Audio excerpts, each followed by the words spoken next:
Os miseráveis entre a lei e a graça, de Israel Isa, capítulo 12. O triunfo da graça sobre a letra da lei.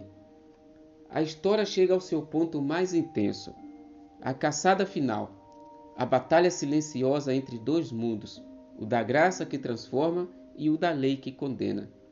Jean Valjean, agora um homem íntegro e luminoso, continua sendo perseguido por Javert, o agente incansável da justiça sem misericórdia.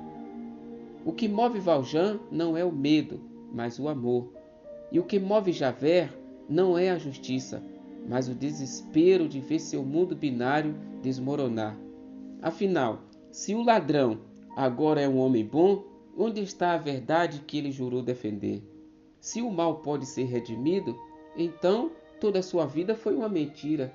Javert, o fariseu moderno, não suporta essa possibilidade. O ápice desse conflito se dá quando, após os eventos da insurreição, Jean Valjean tem em suas mãos o destino de Javert. Ele o poderia destruir, ele o poderia entregar, mas não o faz. Ele o poupa. Mais que isso, liberta-o. Amai os vossos inimigos e orai pelos que vos perseguem. Mateus 5:44. Essa atitude desarma Javert. O policial não entende. Como pode aquele a quem ele jurou capturar agora lhe oferecer liberdade, perdão, respeito, misericórdia? Isso não se encaixa nos códigos legais. Isso transcende tudo o que ele conhece. É a graça. Se o teu inimigo tiver fome, dá-lhe de comer. Se tiver sede, dá-lhe de beber. Fazendo isso, amontoarás brasas vivas sobre a cabeça dele. Aos Romanos 12:20. Mas Javert não consegue conviver com essa nova lógica. Ele é como Judas, que viu de perto o amor do mestre, mas nunca o deixou penetrar no coração. Sente remorso, sim, mas não crê no perdão. Reconhece o erro, mas não aceita a graça. Sua mente não suporta o colapso da sua teologia pessoal. Como Judas, não se entrega ao arrependimento que leva à vida, mas ao desespero que leva à morte. Pois a tristeza, segundo Deus, produz arrependimento para a salvação, que a ninguém traz pesar, mas a tristeza do mundo produz morte. Segundo aos Coríntios 7:10. Javert escolhe o abismo. A mesma rigidez com que julgava os outros, agora o julga. E ele é condenado. Não por Jean Valjean, nem por Deus, mas por si mesmo. Porque o fim da lei é Cristo, para a justiça de todo aquele que crê. Aos Romanos 10:4. A lei, como Javert, jamais conheceu o perdão. Javert não sabia o que fazer com o amor que recebeu.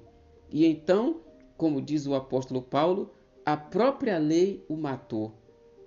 Eu, porém, estava vivo, sem a lei outrora, mas vindo o mandamento, reviveu o pecado e eu morri. Aos Romanos 7:9. Enquanto Valjean vive agora como homem regenerado, Javert afunda no desespero do seu legalismo. Ele viu a luz, mas não suportou ser iluminado por ela.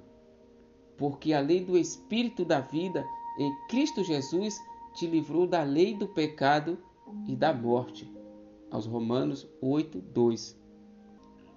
Javert, o implacável legalista, não podia conceber ser salvo e poupado por aquele que ele perseguiu a vida inteira.